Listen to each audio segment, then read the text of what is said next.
सोहम आणि गौरी, तुम्हाला गाड्या खेळायला आवडतात? हो. आहेत तुमच्याकडे गाड्या? हो. कुठल्या कुठल्या आहेत? ट्रक, विमान, कार. विमान, रेल्वे, रिक्षा. बर, म्हणजे तुमच्याकडे बऱ्यापैकी गाड्या आहेत. आता बघा, आपण जेव्हा रस्त्याने जात असतो, रस्त्याने चालत असतो, तेव्हा आपल्याला बऱ्याच गाड्या दिसतात किंवा बरीच वाहतुकीची अशी साधनं दिसतात की जी आपण रस्त्यावरून एका ठिकाणाहून दुसऱ्या ठिकाणी जाण्यासाठी वापरतो. पण आपल्याकडे अजून वेगवेगळ्या प्रकारचे मार्ग आहेत. आपल्याकडे जलमार्ग आहेत, आपल्याकडे आकाशातून जाणारे मार्ग आहेत. तर मग त्या मार्गांसाठी आपल्याला वाहतुकीची वेगळी साधनं लागतात ना. आपण सगळ्या वाहनांची अशी एक यादी करूया तिथे. बघा,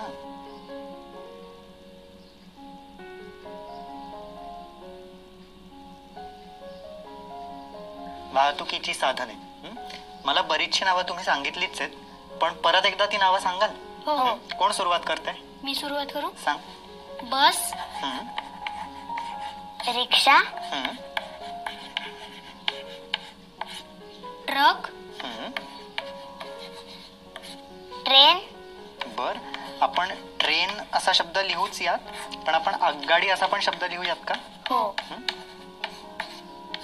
आणि ट्रेन, आगगाडी, अजून आपल्याकडे एक इंग्रजी भाषेतला शब्द आहे ना त्यासाठी? रेल्वे. बरोबर, रेल्वे, तो सुद्धा लिहूयात आपण, कारण तो आपण वापरतो नेहमी. अजून? विमान. विमान. जहाज. अगदी बरोबर. बघा, जहाज जे असतं ते खूप मोठं असतं. हो. अजून आपल्याकडे एक छोटस वाहतुकीचं साधन. बोट. बरोबर, होडी, किंवा आपण त्यांना नाव म्हणूयात का? हो. नाव असा पण शब्द आहे ना. अजून? बोट. बोट. बर, अजून? कार.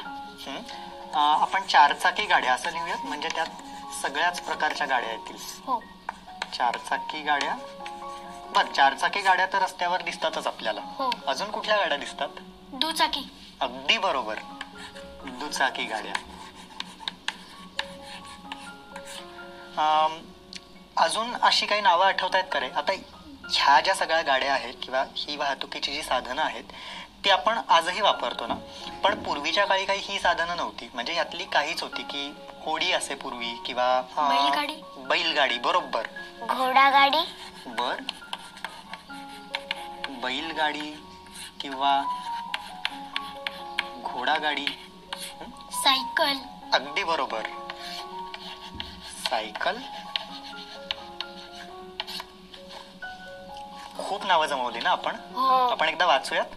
सोहम, तू साधारण इथली नावं एकदा वाचशील मोठ्याने? हो. चारचाकी गाड्या, बोट, जहाज, होडी, नाव. जहाज. परत एकदा वाचशील? जहाज. विमान. विमान. आणि इथून तू वाचतेस पुढची? ट्रेन किंवा आगगाडी किंवा रेल्वे. सायकल, रिक्षा, बस, बैलगाडी, घोडागाडी, दुचाकी गाड्या. दुचाकी गाड्या. अगदी बरोबर. आता ह्या सगळ्या ज्या गाड्या आहेत किंवा ही वाहतुकीची साधन आहेत, ही चालवणारी जी माणसं असतात ना, त्यांना सुद्धा आपल्याकडे काही शब्द आहे बरं का. उदाहरणार्थ, चारचाकी गाडी जो चालवतो ना त्याला आपण चालक म्हणतो. चालक म्हणजे चालवणारा. ही जी बाकीची साधनं आहेत ती चालवणारी जी माणसं आहेत त्यांच्यासाठी आपल्याकडे काही शब्द आहेत. तुम्हाला शिकायचे ते शब्द? पण आज ते शब्द मी नाही तुम्हाला सांगणार आहे. ते शब्द तुम्हीच एकमेकांना विचारायचे आणि तुम्हीच एकमेकांना सांगायचे. आपण एक खेळ खेळून हे शब्द शिकूयात. मी तुमच्यासाठी आज काही कार्ड्स तयार केली आहेत. या कार्ड्सवर मी वाहतुकीची काही साधनं लिहिली आहेत. हे कार्ड सोहमसाठी आणि हे गौरीसाठी. सोहम, एकदा इथली वाहतुकीची साधनं कुठली आहेत मला सांगतोस? जहाज, विमान, बस किंवा रिक्षा. छान. गौरी? होडी, बैलगाडी आणि दुचाकी. आणि दुचाकी. आता ही जी साधनं आहेत ना, तर ही वाहनं चालवणाऱ्यांना काय म्हणतात ते मी आतल्या बाजूला लिहिलं. पण सोहम आणि गौरी, तुमच्याकडे सगळी उत्तरं नाहीयेत. तुमच्याकडे काही उत्तरं आहेत आणि काही उत्तरं तुम्हाला एकमेकांकडनं मिळवायची आहेत. मी तुम्हाला एक उदाहरण दाखवू आपण कसं खेळणार आहोत. हो. त्यासाठी आपल्याला लागतील पेन्स. आता बघा बरं, जहाज जो शब्द लिहिलाय, उघडा तो शब्द. कोणाकडे आहे त्याचं उत्तर? गौरीकडे आहे ना. हो. सोहम, तुला गौरीला विचारायचंय की जहाज चालवणाऱ्या माणसाला काय म्हणतात, आणि गौरी जे उत्तर सांगेल ते तुला तिथे लिहायचंय. असं तुम्हाला काही वाहनांचे जे चालक आहेत त्यांची नावं जाणून घेता येतील. हो. करूयात सुरुवात. हो. सोहम, विचारतोस पहिला प्रश्न. जहाज चालवणाऱ्या माणसाला काय म्हणतात? कप्तान.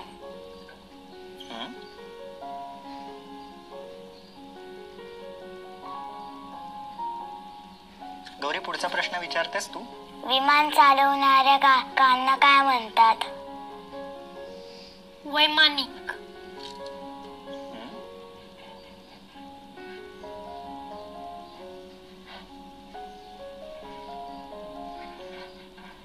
सोहम, पुढचा प्रश्न.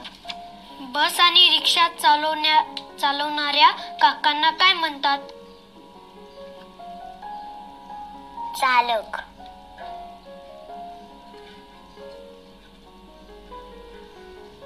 पुढचा प्रश्न गौरी. होडी चालवणाऱ्या काकांना काय म्हणतात? नावाडी.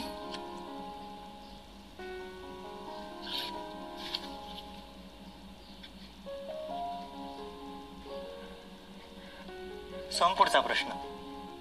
बैलगाडी चालवणाऱ्या काकांना काय म्हणतात? गाडीवान.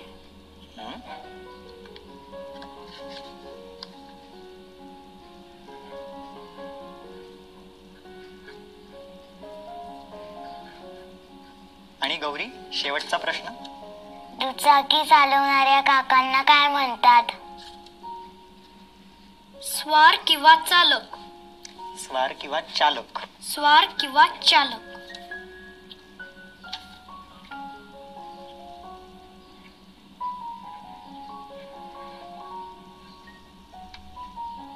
कळले काही नवीन शब्द?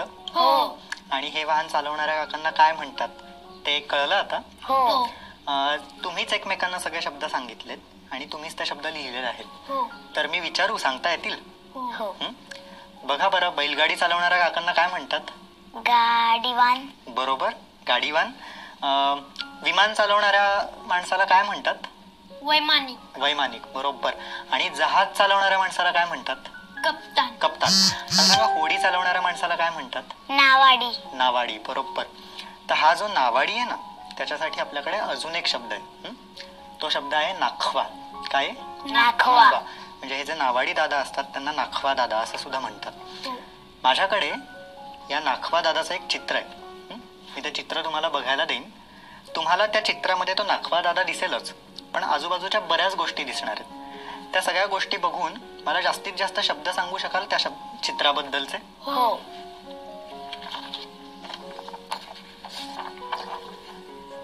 तुम्हाला नुसतं चित्र बघायचं नाहीये, तुम्हाला थोडा विचार करायचा आहे की नेमकी ही घटना काय घडत असेल तिथे, किंवा जी दोन माणसं आपल्याला बोलताना दिसत आहेत ती नेमकी काय बोलत असतील, ती कुठे असतील. तर असा 1 मिनिटभर विचार करून मला जास्तीत जास्त शब्द सांगू शकाल? हो. तुम्ही सांगा आणि मी लिहित जाईन. चालेल? हो.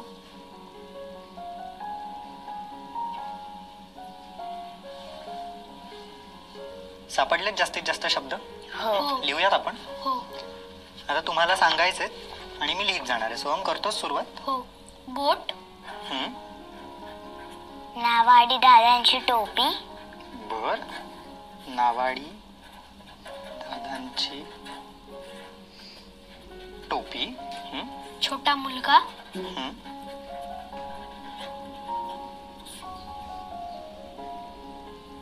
ढग. किनारा.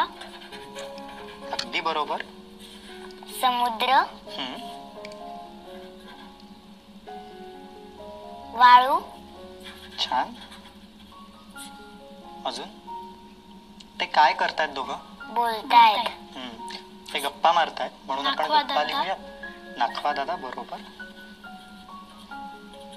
छोटा मुलगा. छोटा मुलगा मी लिहिलाय आधीच. अजून आजूबाजूला वर खाली काय दिसतंय तुम्हाला? आकाश. बरोबर, आकाश. ढग दिसतायत थोडेसे? हो. ढग लिहिलंय. ढग लिहिलंय, बरोबर. बरं, आता आपल्याला चित्राशी संबंधित बरेच शब्द कळलेत किंवा ते कुठे आहेत, ते काय करतायत याबद्दलची माहितीही मिळाली. मला कोण बरं सांगू शकेल की नेमकं त्या दोघांच्यात काय गप्पा चालल्यात? मी सांगू? छोटा मुलगा म्हणतोय की नाखवा दादाला मला पाण्यामध्ये फिरून आणाल का? मला फिरवून आणाल का? बरोबर. आणि तो कसा दिसतोय रे? खुश. खुश. आनंदी. आनंदी दिसतोय, अगदी बरोबर. माझ्याकडे हेच नाखवा दादा आणि तो छोटा मुलगा ह्यांच्यात झालेल्या ज्या गप्पा आहेत त्याची एक कविता आहे. त्या कवितेचं नावच आहे नाखवा दादा. तुम्हाला वाचायला आवडेल ती कविता? हो. ती जी कविता आहे ना, त्या कवितेमध्ये या दोघांमध्ये झालेल्या गप्पा आहेत. तुम्ही एकदा ती कविता नीट वाचा आणि मनातल्या मनात विचार करा की मला जर ही कविता वाचायची असेल तर मला त्याला कशी चाल लावावी लागेल, काय कुठल्या लयीत म्हणावी लागेल, आणि मग आपण वाचूयात ती कविता. हो. हे चित्र आपल्याकडे इथे सुद्धा आहे.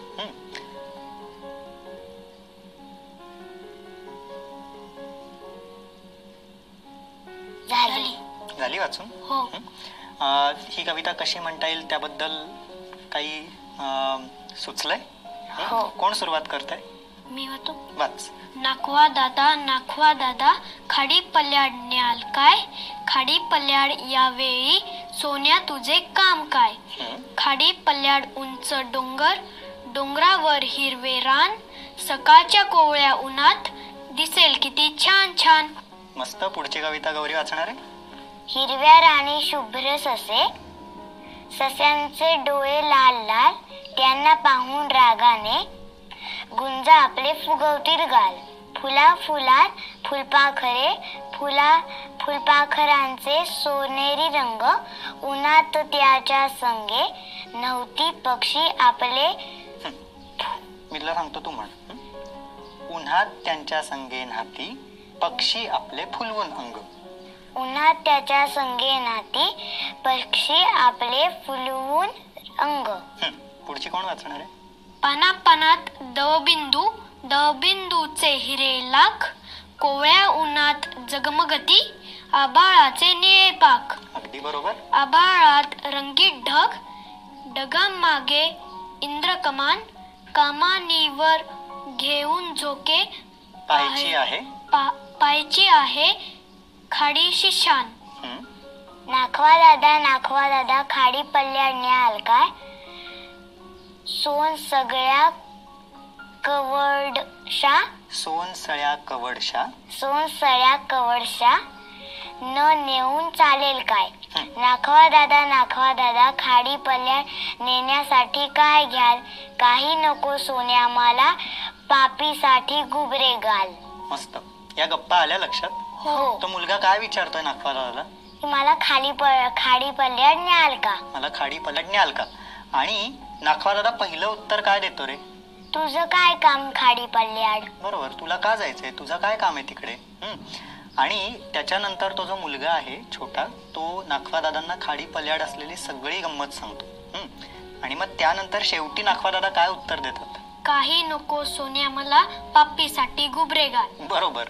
तो नाखवा दादा म्हणतात की तुला न नेऊन चालणारच नाही आणि मला त्याच्या बदल्यात तुझ्याकडनं काहीच नकोय. आता या कवितेमध्ये ना खूप छान शब्द आलेत आणि खूप छान वर्णन आलंय. तुम्हाला वाचताना त्या डोळ्यासमोर उभं राहत होतं? हो. मला कोण सांगेल खाडी पल्याड काय आहे? मी सांगू? सांग. उंच डोंगर, हिरवे रान, कोवळे ऊन, शुभ्र ससे. मस्त.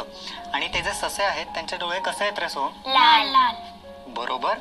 आणि पानापानात काय आहेत? दवबिंदू. दवबिंदू. फुलपाखरं जी आहेत त्यांचे पंख कसे आहेत? सोनेरी. सोनेरी. आणि ढगांचा रंग कसा आहे? रंगीत. रंगीत रंगीत. बरोबर. आणि त्या ढगांच्या मागे काय रे? इंद्रधनुष्य. इंद्रधनुष्य. अगदी बरोबर. आणि जेव्हा शेवटी परत एकदा हा मुलगा नाखवा दादाला विचारतो की मला नेशील का, तेव्हा नाखवा दादा काय उत्तर देतो रे? नाखवा दादा खाडी पल्याड न्याल काय?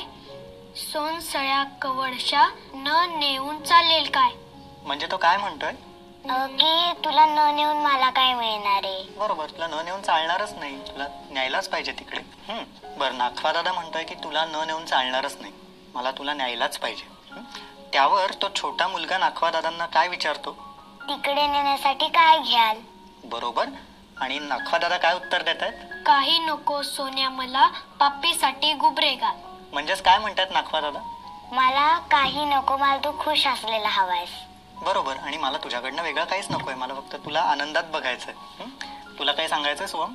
नाखवा दादा म्हणतोय की मला काही नको, फक्त पापीसाठी गुबरे घाल पाहिजे. बरोबर. कविता आवडली? हो. या कवितेमध्ये ना खूप गोष्टींचं वर्णन आलंय. आणि नुसतं वर्णन नाही, तर त्या गोष्टी कशा आहेत, कशा होत्या हे पण आलंय. तुम्ही ते वाचलंय तर आपण आता पुढचा कसे कसे हा खेळ खेळूयात. हो. ही कविता आहे लक्षात? हो. आणि त्यातल्या ओळी आणि त्या गोष्टी सगळ्या कशा आहेत हे आहे लक्षात? हो. माझ्याकडे काही शब्द आहेत. मी सगळे शब्द इथे समोर मांडली. तुझ्या हातात मी काही शब्द देईन आणि तुझ्या हातात काही शब्द देईन. इथे ठेवलेले शब्द कसे आहेत, इथे ठेवलेल्या गोष्टी कशा आहेत, त्याचे शब्द तुमच्या हातात आहेत. तुम्हाला बरोबर फक्त जोड्या लावायच्यात. येतील लावता? हो.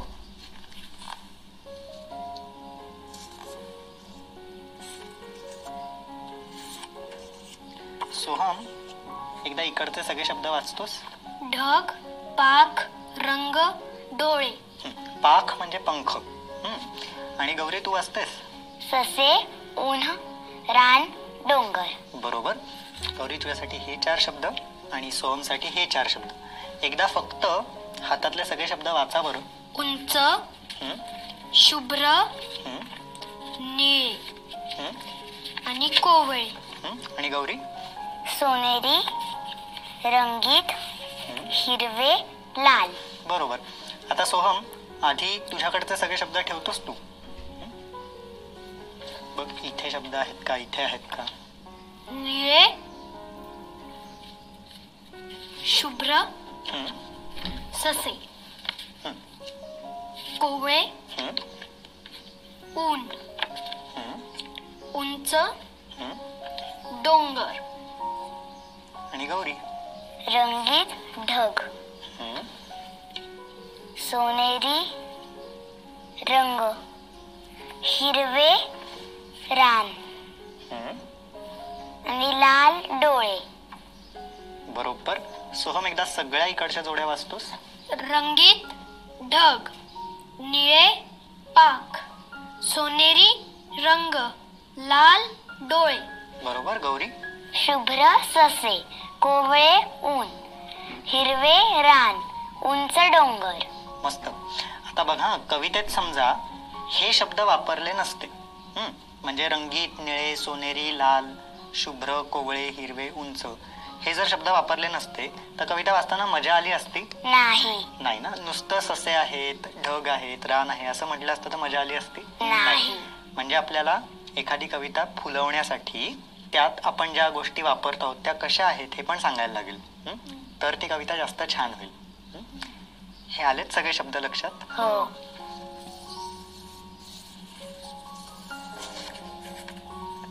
आता बघा, मी तुम्हाला वेगळाच प्रश्न विचारणार आहे. तो जसा लहान मुलगा नाखवा दादांशी बोलतोय तसे नाखवा दादा जर का तुम्हाला भेटले तर तुम्ही काय विचाराल त्यांना? मला नदीत फिरवून आणाल का? मला नदीत फिरवून आणाल का? आणि तुम्हाला जर का एखाद्या वैमानिकाशी गप्पा मारायची संधी मिळाली तर काय प्रश्न विचारू आपण त्याला? तुम्हाला विमान चालवताना भीती वाटत नाही का? तुम्हाला भीती वाटत नाही का? किंवा जर काही खराब झालं विमानामधलं तर तुम्ही काय कराल? अगदी बरोबर. आता बघा की वैमानिक किंवा नाखवा दादा हे काय आपल्याला रोज भेटत नाही, पण आपल्या आजूबाजूला बस चालक, रिक्षा चालक हे आपल्याला नेहमी दिसतात, नेहमी भेटतात. आपल्याला त्यांच्याशी बोलायची संधी मिळाली तर आपण काय सांगू त्यांना, काय विचारू त्यांना? आपल्याला चालत जावं लागत नाही आणि आपण त्या रिक्षामध्ये बसून जाऊ शकतो. बरोबर. म्हणजे आपल्याला स्वतःला काही करावं लागत नाही अजून. आणि ते आपल्यासाठी काम करतात. अगदी बरोबर. ते आपल्यासाठी काम करतात. आणि बघा, आपण जेव्हा गाडी चालवतो तेव्हा ती आपण आपल्यापुरती चालवतो, आपल्यासाठी चालवतो. ते एका वेळी किती माणसांना घेऊन जातात रे? 4-5. रिक्षा असेल तर 3 जणांना जास्तीत जास्त, आणि बस असेल तर खूप खूप जणांना. म्हणजे एका वेळी ते खूप जणांच्या वाहतुकीची सोय करतात ना. तेव्हा आपल्या आजूबाजूला हे जे सगळे वाहन चालक आहेत तर त्यांचं सुद्धा काहीतरी महत्व आहे बरं का. असा विचार करून त्यांचं काय महत्व आहे ते लिहून काढू शकाल? हो. आणि आत्ता आपण जी नाखवा दादांची कविता वाचली त्या कवितेमध्ये मी म्हटलं तसं खूप छान वर्णन आलंय सगळ्या गोष्टींचं. तर गौरी, तुला त्या कवितेतली सगळ्यात जास्त आवडलेली ओळ कुठली आहे ग? सशाची. सशाची. आणि तुला कुठली आवडली आहे सगळ्यात जास्त? हिरवे रान. हिरव्या रानाबद्दलची. मग ती जी एक ओळ आहे ती ओळ लक्षात ठेवून त्यावर विचार करून तुम्हाला एक छान चित्र तयार करता येईल. हो. ज्या चित्राचं शीर्षक म्हणून ती ओळ आपल्याला लिहिता येईल असं चित्र काढाल? हो. आणि मला आणून दाखवाल? हो. नखवा दादा खाडी पल्याड न्याल काय, खाडी पल्याड यावेळी सोन्या तुझे काम काय. खाडी पल्याड उंच डोंगर, डोंगरावर हिरवे रान, सकाळच्या कोवळ्या उन्हात दिसेल किती छान छान. हिरव्या रानी शुभ्र ससे, सशांचे डोळे लाल लाल, त्यांना पाहून रागाने गुंजा आपले फुगवतील गाल. फुला फुलात फुलपाखरे, फुलपाखरांचे सोनेरी रंग, उन्हात त्यांच्या संगे नाती, पक्षी आपले हुलहुल अंग. पाना पानात दवबिंदूचे हिरे लाग, कोवळ्या उन्हात झगमगती आभाळाचे निळे पाख. आभाळात रंगीत ढग, ढगांमागे इंद्रकमान, कमानीवर घेऊन झोके पाहायची आहे खाडीची शान. नखवा दादा खाडी पल्याड न्याल काय, सोनसळ्या कवडशा नेऊन चालेल काय. नखवा दादा